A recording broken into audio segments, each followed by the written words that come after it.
Hello, and welcome to Message in the Middle with Marianne. We all know that life is hard, right?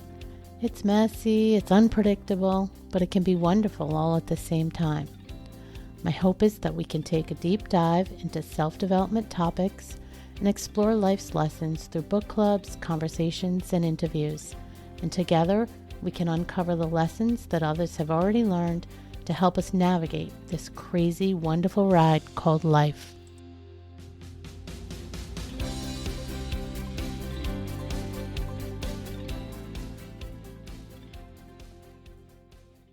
Hello and welcome back to Message in the Middle. Today we're talking about something that sits right at the heart of reinvention, the power of storytelling. How we tell our stories, and even more importantly, how we choose to rewrite them, can change everything about how we see ourselves and the lives we're creating. My guest, Shaunna Lee, knows this firsthand. After spending 2 decades navigating corporate strategy in the technology and real estate worlds, she reached a point where success on paper no longer aligned with who she truly was. Now, as a speaker, strategist, and podcast consultant, she helps others lead with greater authenticity, visibility, and impact. Shaunna teaches people how to use their voice and their story as tools for transformation, helping them step into clarity, confidence, and purpose, especially in times of change or transition. Shaunna, welcome to the show. Thank you. Thank you so much for having me. I am glad to talk to you. I think we have a lot of things in common, as we were talking about before we hit record. And I'd love to know, to kick us off, after 2 decades in corporate strategy, was there a pivotal moment or a realization that sort of pushed you to choose yourself and then step towards this new path? Yeah, oftentimes I have found in my life, and the women I work with, this holds true.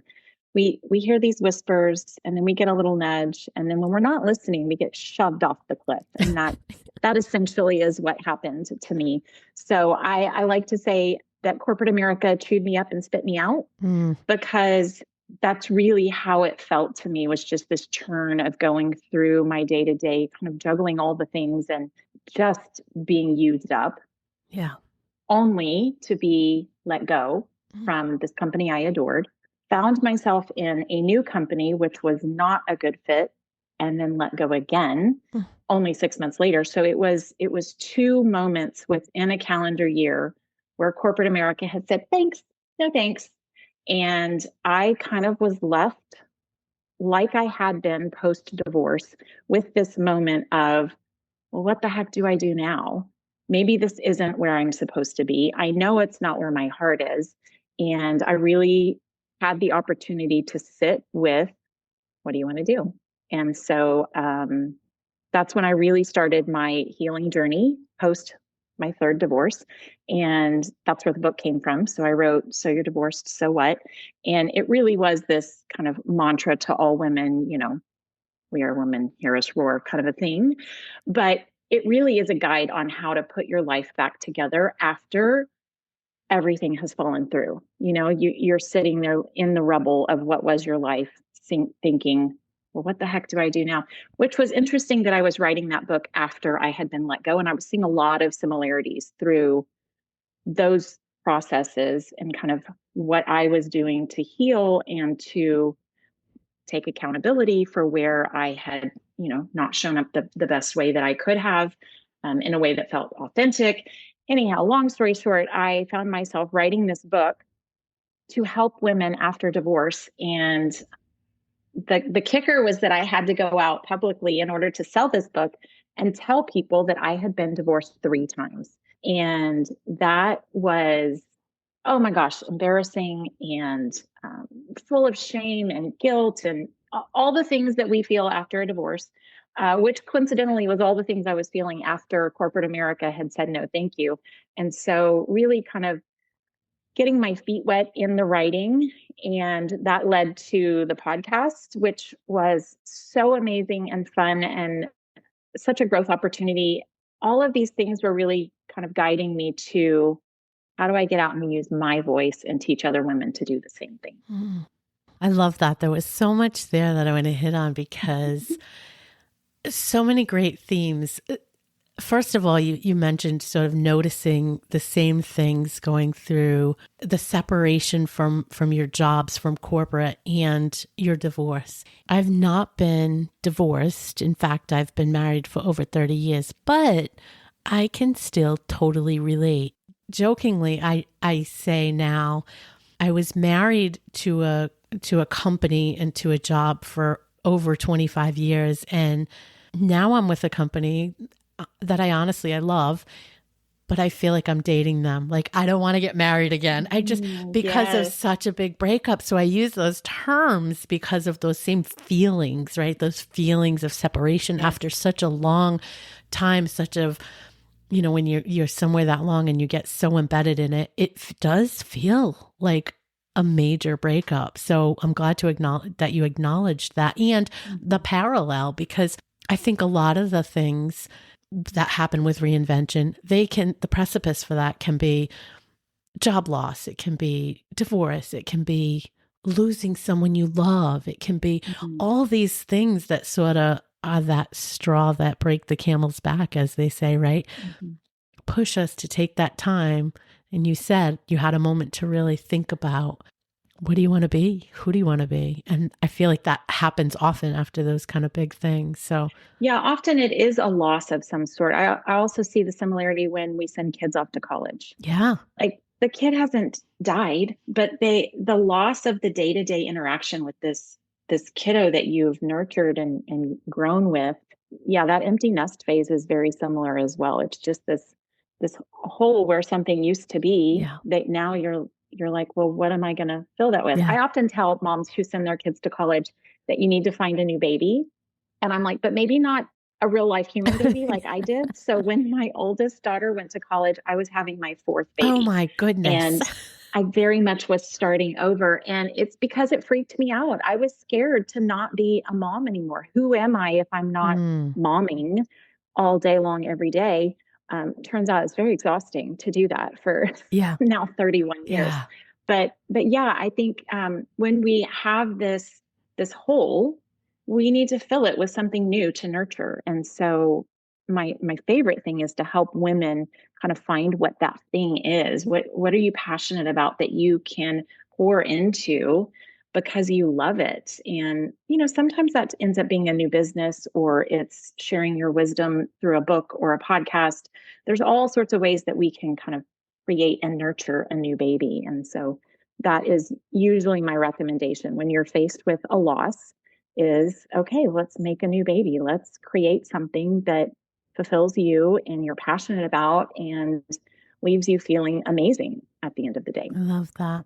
And who am I if not a mom? Isn't that where so many of us get stuck in if we're not the title, Mm, that whatever it is, whatever the title is, whatever we were known yeah. as, when we sort of, I'm using air quotes, lose that, we sometimes can't find ourselves. And that, I find, is the best opportunity to find ourselves, when we get detached from that. Yeah, who am I if I'm not this label is kind of a scary thing. I mean, for me, I felt for my entire life that was my purpose, was to mother these children.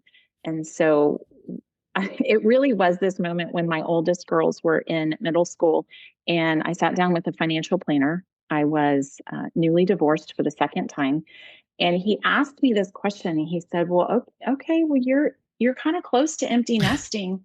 What does that look like for you? And it was not oh my gosh, the opportunities were amazing.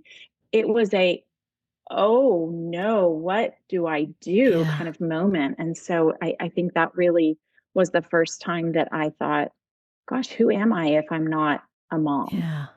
How many times do you, oh, are you so and so's mom? Are Yeah. you? And through the years, I've become each, kiddo's different label, but it was always my job was how I had identified myself. I, And so who am I if I'm not a mom? I think so many of us go through that. So, yeah, it's good to learn to be able to find yourself as yourself instead of as that title. Yeah. So, I'm curious about, a lot of the people that you work with are leaders, Mhm. professionals. What type of patterns do you see around visibility? Because, I mean, those are typically high performing, busy badge kind of people.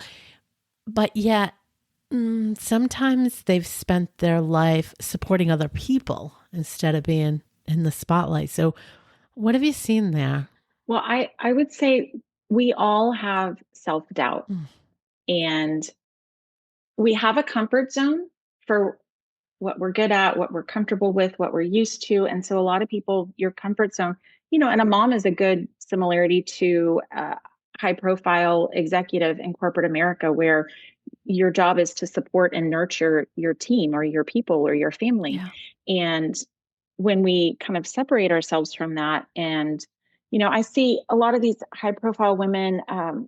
One of my favorite clients was one of my very first clients through Pod Launch, and she's a real estate agent, and she is a real estate agent later in life. So she's had another career and came in and started real estate later in life and partnered with a woman who is leading a brokerage and has been in real estate her whole life. And so these were two very different women kind of partnering together to create a podcast. And those two women, as well as all of my clients and the women I've worked with, we all have this moment of, well, who am I to do that thing? Yeah. Like, no matter what your resume states about your capabilities and your skill set, that self-doubt creeps in for each and every person. I was just telling a friend of mine, I'm writing my next book. And she said, how's the writing going? And I was like, oh, like when I sit down to actually write, it's going really well. But am I doing that? No. And she said, well, what's going on? Why are you not doing that? And I had the same moment. Who am I to write this book? Even though I've already written one, I've guided other women to write their own. I had that same moment that we all do, which is, mm, am I really going to do this thing?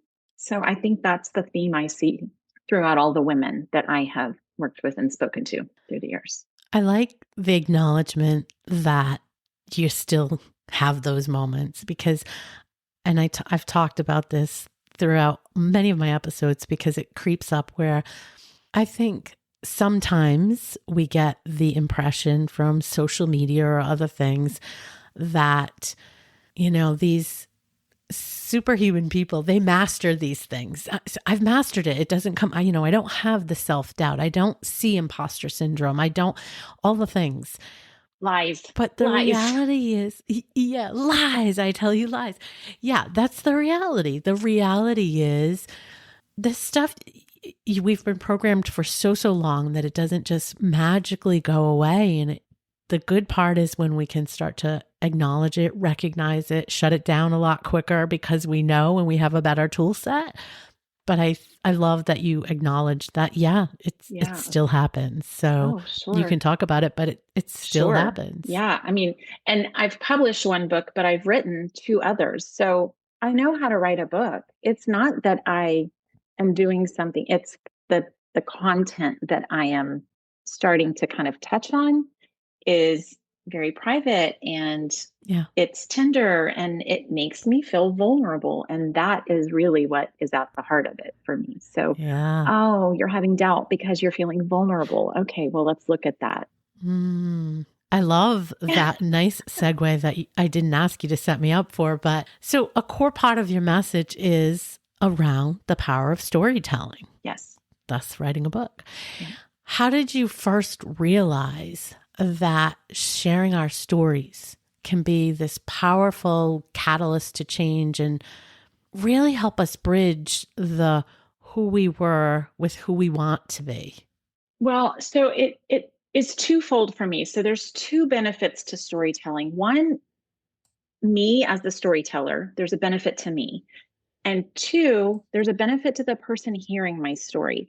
And so initially it was just the first part of it. I was, walking my self-centered view was, oh gosh, wait a second. This thing I've been so embarrassed about, the more I talk about it, the less embarrassed I become, the less shame I hold around this story. And also the way I tell this story, the words I use to describe this situation, I can shift the way I feel about this thing that's happened just in the way that I am communicating it to somebody else.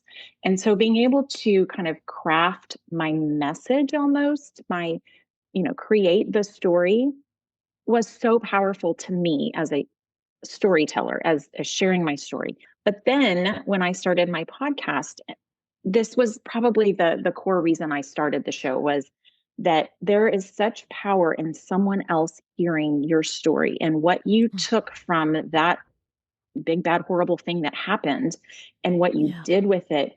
It becomes, I love that each of my guests was an expander for my listeners. So they expand the view of what is possible.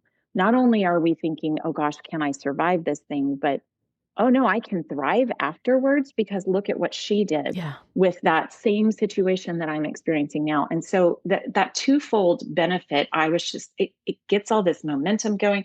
So it was amazing for my guests to come on and share their story, because then they're dropping the shame and the guilt and all the things.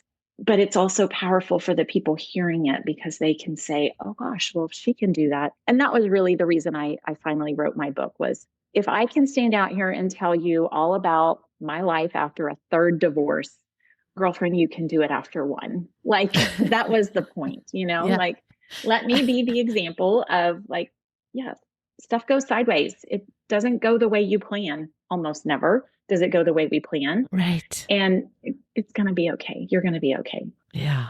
I want to go back to what you said about reframing your story. So instead of coming from a place of pain, you're coming from a place of power, empowerment.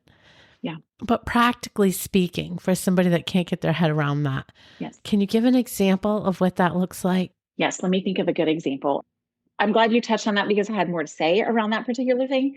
I often see women, let me use post-divorce as an example, where we are seeing a situation and we are building a story around what it means about us. So very common, you get divorced after being married a long time, and your now ex-husband finds a new person and gets married very, very quickly.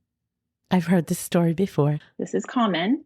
And so we can, get caught in the story of like, why didn't he do those things for me? Oh, and the early dating is really hard to watch. Your ex early date somebody new, because all of a sudden they are doing all the things for her that you were begging them to do for you. Yeah. And so we can build this story around like, why didn't he do that for me? It means something about me. Or we can change the story and say, this is my favorite. I like to say that I leave all men better than I found them. Ah, that's a good one. I'm like, look at me. I just trained another one on how to do those things. He did learn. I'm such a good teacher. And so it gets me out of why didn't he do those things for me? But instead, oh, I did teach him something, or he did learn something. He's better off for being with me. And so it puts me in a much more powerful position to be like, oh yeah, that's my positive impact in the world. And then I think we can take it a step further and build our self-worth around what it means to have a new relationship where someone comes to us knowing how to do these things already.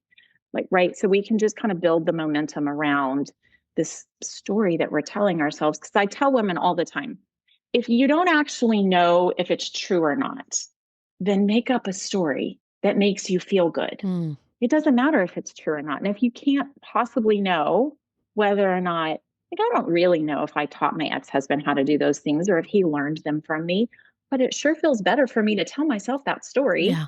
And it makes people laugh when I tell them. Yeah. So I'm just like trying to create my reality around the story and the words that I'm using to describe what could be a very infuriating situation. And a lot of women get stuck in the story that makes them feel terrible. And so let's reframe that. Let's craft the story that makes you feel better just because you feel better. I like an exercise that goes along those similar lines is asking somebody to come up with maybe 2 or 3 other perspectives. So just pretend for a minute, what other perspective or what other view on this could you have?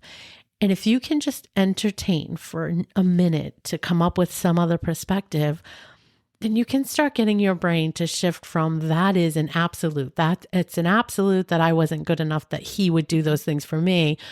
Oh, wait a minute. Maybe that's not true because, and you give that other story. So I think in the early span of time when you're trying to sort of shift some of this stuff, that's always a good exercise. Even if you're faking it and forcing it, make up a story, like you said, make up another perspective, just make up a couple others that it could be possible. So I've been diving into this world of anxiety. One of my kiddos is super struggling. She's such an anxious kid. And so I've been reading, as much as I can to learn about it. And one of the things I just learned was actually from my therapist. She's amazing. She said, when your kid is getting in that space of this absolute thing that feels terrible and negative, she says, why don't you just say, oh, that's one possibility. Yes. What might also be true? And so it's exactly what you're saying, right? Like just open your awareness to like, well, what might also be possible? And one of my favorite mantras or kind of reframes that Amanda Francis says is she's like, I'm willing to see this differently. And just that phrase alone is enough sometimes to just give yourself permission to see what that other perspective is or to see what other possibilities might be there. I'm willing to see this differently. I think it takes it down a notch. Yes. Just a little bit, just a notch from the, so stuck in it that you can, it's just a subtle difference, but I think it starts to shift things. Yeah, totally. So I think that the space in reinvention, the space between where you were, you're suddenly out of, for whatever reason, could be a bunch of reasons, to where you want to become, that messy middle, if you will. It's probably the hardest part, right? So as you think about stories and how they help you and sort of reinvent who you are and the story that you want to bring forward, do you have any advice on sort of what some of the first stories people should start telling themselves or shifting within themselves to help them move forward? Gosh, there's so much there. I think that messy middle is so uncomfortable. It's filled with uncertainty, and that in and of itself is what is uncomfortable. I had someone tell me one time, you're really comfortable being uncomfortable. And I was like, well, that's a weird kind of compliment. And that is a huge compliment. But it is true that I stopped being afraid of uncertainty. That doesn't mean the fear isn't there because, gosh, I'm filled with it all day long, every day. It's that I'm choosing not to listen to it. And really, for me, sitting in an uncomfortable space or where things look uncertain, the easiest thing, like the strategy or tactic that I use, is just to get curious. It takes the pressure off. Yeah. Listen, I'm a big fan of like easy flow. How we can just float down the river in the easiest way possible is always going to be my recommendation. Do I always do that for myself? Probably not. But when I can remember and remind myself, it is helpful. And so just when I can say, okay, let me just get curious about this. I tell people oftentimes, you're just in the information gathering phase. Yes. It's less scary. So let's just gain some more data points. Let's not make a decision yet. And I think just letting ourselves off the hook to be curious and to get more information oftentimes is all we need. What I have found is when in those moments when I am seeking clarity and I want the skies to part and the divine to give me the clear next step, tell me exactly what to do. Yeah, that doesn't happen. Right. But what does happen is when I can just take one step forward, the clarity comes from action. Yes. And when we are not quite sure what to do, well, let's just get some more information becomes the action step. Yes. And that is where kind of clarity creeps in. And next thing you know, you're just thinking and daydreaming about the possibilities and getting curious about what might be possible. And then that's when the idea clicks in, or that's when the, oh, this is why that happened kind of moment happens for us. And so that's usually my recommendation. Get curious, gather more information as your action step, and that will bring the clarity and the certainty, and then you'll be more comfortable. I love this topic. I love this topic. And Peggy, if you're listening to this episode, you're so in my head right now. I think that for someone that's at that stage and they're doing the information gathering, it is less scary. I do think for all of us, we want the decision to be easy. We want to know all the possibilities. Sure. We want all the outcomes. Okay, if I go down this path, what's all the things that are going to happen? Your point, we're never going to know. So gather as much information as you can, make a decision. And here's something I want to add to what you said, because I had to learn to do this and it's been so freeing. Once you make the decision, stop going back and forth in your head and wasting time. Should I have made the other decision? Would that have been a better decision? Maybe I should switch my mind and go in the other direction. Yeah. Nope. Commit to the decision. Now, I'm not saying you can never, ever, ever change your mind, because we can always change our mind. I mean, I'm so glad you said that. Mostly always change our mind, right? Yeah. But don't spend hours and days and weeks going back and forth and back and forth and back and forth. Yeah. Commit to it. Try it. Whatever it is, try it.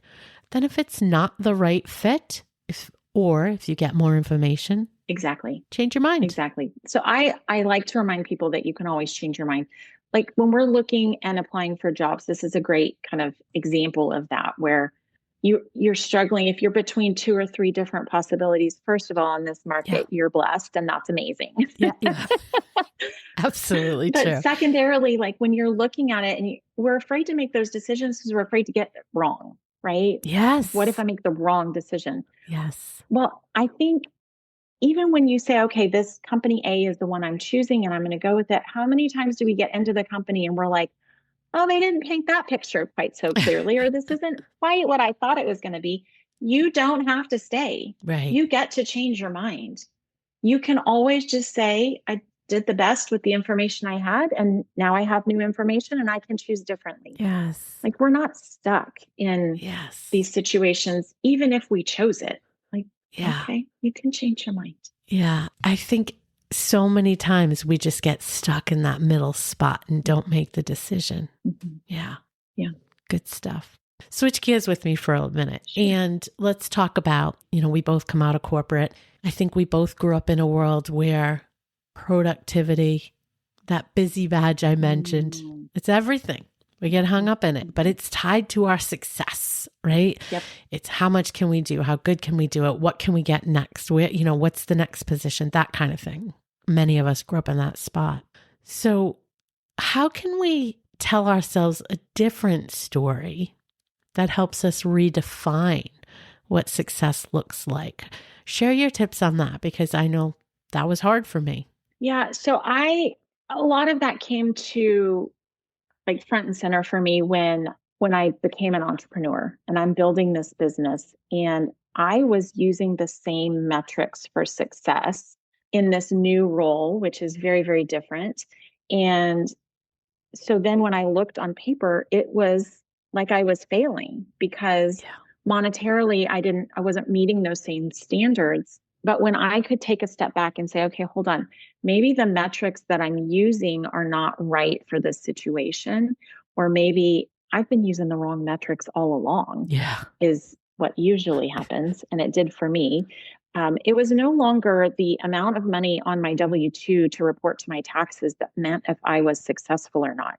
What was a measure of success for me was how happy am I throughout my day? Yeah. Like I use this example all the time when we see social media, the highlight reels, everyone posting their happy, glorious relationship, which may or may not be very happy and glorious, by the way. But how many times do we see the anniversary post from our friends who say, happy anniversary to us, 30 years, however many, long, long time that they've spent with each other. And everyone wants to congratulate them. Duly so, like it's worth congratulating, but the metric that we are congratulating is what I have issue with. So I don't want to applaud you for 30 years of being married miserably. Right. I want to applaud you for being happy with your partner, and how well are you guys raising a family together, and how well are you connected to your spouse? Like that's what I want us to kind of get our head around. These measures of success I mean, listen, I could go on my soapbox about this. Our weight, the number on the scale, is what we use to measure how successful are we at being healthy. Yeah. Instead of, was I able to hike through that mountain with my kids? Where are we using those numbers to measure our success when really it should be the soft skills, as they say in corporate, right? How happy are you? How fulfilled are you? How content are you? When you go to bed at night, do you feel like, wow, I really got some stuff right? That's success. Did you go to bed worried about, the 2 pounds on the scale, or that you didn't make it to 10 years married and you only made it 7? These numbers that we use are not usually the right metrics to measure true success. And I like to think that your happiness and fulfillment is that measure. And the problem is you can't quantify it with a number. And so it gets a little difficult, but you can feel it in the center of your being. And that's where I think we should be measuring our success. I couldn't agree with you more. I think the challenge is, I think in retrospect, in hindsight, it's easy to say that. Easy again, my air quotes, but Sure. we get it. You get it. You've been through it. You get it. You've disengaged with those other metrics. I think when you're smack in the middle of it, I don't know the magic wand to wave and say to somebody else, you're looking at it all wrong. Here's the things. Here's what you're missing. Yeah. I wish Well, it turns out they don't want you to say that anyways. That's valid. That's valid. But I wish there was one. I wish there was a magic wand that we could get people to see it sooner. I think for me, that's where I again come back to getting curious, right? And so I just, in those situations when I want to switch someone else's perspective, which, oh, by the way, we can't. Life would be so much easier if we could just be like, see it my way. But for me, this particular topic, I see so many people struggling unnecessarily because of their perspective. And so I'd love to swoop in and be like, well, just look at it this way. Nobody's receptive to that. Yeah. Not a single person wants you to come in and tell them they're doing something wrong. Yeah. But I can get curious with them and ask a question and kind of plant a seed almost. I just drop seeds is kind of how I think of it. And I used to want credit for the seed early in my life. And it doesn't matter. It doesn't matter if they know it came from me. Like it just was, well, maybe I can just drop a seed of a curiosity that they will water, someone else will come along and water it, and then they'll be on their path. But regardless, they're on their path. And so, yeah, when you're in the messy middle, and I think just get curious as much as you can for yourself. And I feel like that's the only way I've been able to kind of have influence for other people is to get curious with them. I love that you brought up the credit, because I do feel like it's one of those metrics that, you want to shed, because it doesn't matter when you get to the point where you're not in that anymore. It doesn't matter if you get credit. It's about trying to show somebody else the way, or help somebody else, lift somebody else up, use your voice to do those kinds of things. And you don't need the credit. You just know inside yourself that you did it, and that's okay. So it's such a different paradigm, but it's great. And the other thing I think that I've learned when I first started doing this, one of the questions I kept in my head that I kept wondering as I spoke to women was, why couldn't we get all these messages earlier? Why couldn't we come to these realizations earlier? And what I've concluded at this point now, at 56 and through, 3 years in, I think we have to go through all the experiences. I think we can't, our 30-something-year-old selves wouldn't just have enough experience to get all these things and connect all the dots. Do you agree with that? 100%. I see it often with when we're parenting young adults. Yeah. People think you're done, but you're really not. And it becomes more of a backseat position. And so many of my friends and clients will come to me and just be like, I just want my kid, like they're headed for disaster, and I want them to see it differently. And I'm like, oh, talk about uncomfortable. You have to sit, you see the train wreck that is about to happen, and you have to just sit and watch it. It is the worst. It's the worst. And I think that it's because they have to go through it and learn the mistake from the mistake. Yeah. In some cases, man, I wish my whole life could just be like the poster board for don't make the mistakes I did. But it doesn't work that way, right? Like, people have to experience it themselves because that is where the lesson comes from. Yeah. Yeah. You know what's going to happen. And you're like, gosh, I hope I'm wrong. Yeah. You're not. It's funny. I have 4 children. They're all very, very different. And one of my adult children is very anti mom's help. Like, if I come in, my MO is to be like, fix it. Let me come in and tell you all the things. She doesn't want mom's advice. She has this strong, independent streak. Guess I did something right. Like, she's got this quality that I love, but also it makes it very difficult for her to be receptive to my help. And so I just have to ask questions. Again, it's the get curious with her. Like, my role is just to support her now. And it is hard to make that shift as a mom to, I'm just the support team and I only get part of the information. I'm like pitch hitter almost, like she's got other people in her life. And so I have found, what do you need from me? How can I help you? Are really great questions because she'll tell me exactly what she needs from me. And it's never what I want to give her. I have one of them, by the way. So I can definitely relate. And while I sometimes forget this and have to be reminded the hard way, I think you have to just be there and willing to help them pick up the pieces when it doesn't land the way they expected to land and be supportive of that. But as a parent of grown women, I can tell you I've had some of those experiences, and boy, it is one of the hardest things to watch that train wreck and know it's going to happen. There was a moment when my oldest daughter was in college. She's married post-college now. And I was, coming in hot on whatever issue we were talking about. And she said, "Hey, mom, I'm however old she is, 22, and I don't have any kids yet. I think I'm doing all right." And I was like, oh, and it was a little bit of a sting because I was a teen pregnancy. So I had her when I was 18. And so, she's grown up knowing I did things out of order. I hate to say it again, but me too. My first. So she just was like, yeah, I'm doing it different. I'm doing it my way, but like, it's not wrong. And she's definitely a much more in my face response. It was good. It was good in that moment for me to be like, all right, yeah, you're right. This does look different than I would have chosen for you. It's not the path I would have taken. Yeah. It's not how I would have approached it, but you're right. It can be different. It can be okay.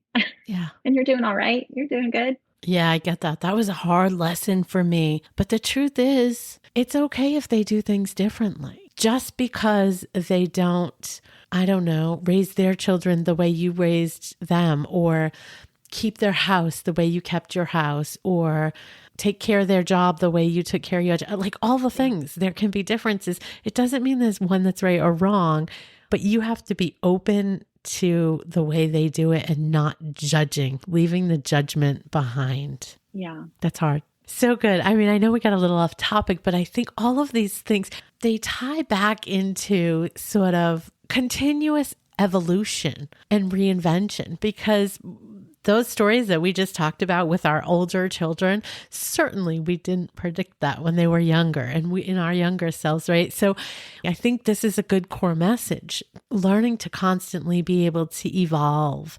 And again, back to what you said, and I love reiterating, is getting comfortable being uncomfortable, because these interactions with children that are that way, they're not comfortable all the time, and learning to be in that persona with that child, it's not comfortable all the time. But evolution of ourselves is leaning into that and letting them operate the way they need to operate in the world, and just learning to find that spot where we can still be a support to them. So it does stick with our core messages here. It's definitely a theme through reinvention, this idea of being uncomfortable and kind of sitting in the discomfort. What is the phrase they say? Nothing good ever came from comfort zones. Yeah. Like, that's not where creation happens. That's not where growth happens when you're nice and cozy and comfortable, which, by the way, most of our comfort zones are not good. Yeah. They're not comfortable. It's just the thing it's just the known discomfort. And so being able to sit in uncertainty and know that it's uncomfortable and that you're going to be okay is is where we get to reinvent ourselves and grow and evolve as human beings. Yeah. My whole thing is, my theory is that as soon as you're done growing, you're done. So I have lots left to do. I have lots more to grow and evolve as a human. Same. To me, it shouldn't be done. So I think we're saying the same thing. This should be an evolution till as long as we're still here living and breathing. So hopefully that's the way it goes. Well, as we wrap up, I typically like to ask if you could only leave one message. I think we left a whole bunch of nuggets. But if you could only leave one message, if this was going to be it, what would it be? I am going to go with the idea that's popped into my head, is that you can always change your mind. I think there's such power in choice, and that you can change your mind. Even if you chose something, it doesn't have to be the path that you continue on. Yeah, I agree with that. Love that. Well, thank you for joining me today. I feel like we've had a great conversation that could go on for hours, but it was so fun. I will put your website link in the show notes. Is that the place you would want people to go? Is that the place you direct people to? Yes, you can find all things about me on ShaunnaLee.com. And I am on all the socials under the same handle, at simply Shaunna Lee. So you can find me on the socials or on my website. Excellent. Thank you again. It's been a great conversation. Thank you. Thanks so much for listening to today's episode of Message in the Middle. I hope you found something in this conversation that reminded you that you're not alone and that midlife isn't about winding down. It's about waking up. You're not done. You're just becoming. If this episode speaks to you at all, please share it with a friend who needs to hear it. And if you're enjoying the show, I'd be so grateful if you could take a moment to leave a review. It really helps other women find this community and this podcast. Until next time, take care of yourself.